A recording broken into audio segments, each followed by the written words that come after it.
Yummy and டேஸ்டியான evening snack 10 நிமிஷத்தில் முட்டை பணியாரம் எப்படி பண்ணுறதுன்னு வாங்க ஃப்ரெண்ட்ஸ் பார்க்கலாம். Welcome to Sandy style. இந்த ரெசிபி பண்ணுறதுக்கு வீட்டில் இருக்க 3 முட்டையை எப்படி உடச்சி போட்டுக்கோங்க. உடச்ச முட்டையில் நம்ம வெட்டி வச்சுருக்க வெங்காயம் கூடவே பச்சை மிளகாய் ஆட் பண்ணிக்கலாம். இதெல்லாம் ஆட் பண்ணதுக்கப்புறமா மசாலா 1 ஸ்பூன் மிளகா மசாலாவோடு 1 ஸ்பூன் உப்பு போட்டுட்டு உங்களுக்கு தேவையான அளவுக்கு மிளகுத்தூள் சேர்த்துக்கோங்க. இதெல்லாம் இப்போ நம்ம ஒன்றா சேர்கிற மாதிரி நல்லா பீட் பண்ணிக்க போகிறோம். நல்லா பீட் பண்ணி வச்சுருக்க முட்டை கலவையை நம்ம சூடாக இருக்க குழிப்பணியார சட்டியில் எண்ணெய் ஊற்றிட்டு அந்த குழிக்குள்ளே ஊற்ற போகிறோம். கொஞ்சம் கொஞ்சமாக ஊற்றுங்க, ஏன்னா அது நல்லா பொங்கி எக்ஸீட் ஆகிடும். குழியில் ஊற்றுனதுக்கு அப்புறமாவும் அது மேலே எண்ணெய் ஊற்றிக்கோங்க, அப்போ தான் அடியில் பிடிக்காமல் வரும்.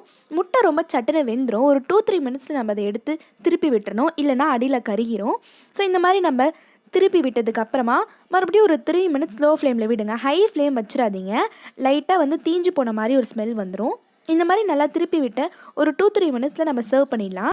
வீட்டில் இருக்க சிக்கூசி வச்சு நம்ம பணியாரத்தை ஒரு பிளேட்டுக்கு ட்ரான்ஸ்ஃபர் பண்ணோம் அப்படின்னா நம்மளோட ஈவினிங் ஸ்நாக் ரெடி ஆகிடும். ஸோ இந்த பணியாரத்தை நீங்களும் ட்ரை பண்ணிவிட்டு எப்படி வந்திருக்குன்றதை கமெண்ட் பண்ணுங்கள். பிடிச்சிருந்தால் லைக் பண்ணிவிட்டு கண்டிப்பாக சப்ஸ்கிரைப் பண்ணுங்கள்.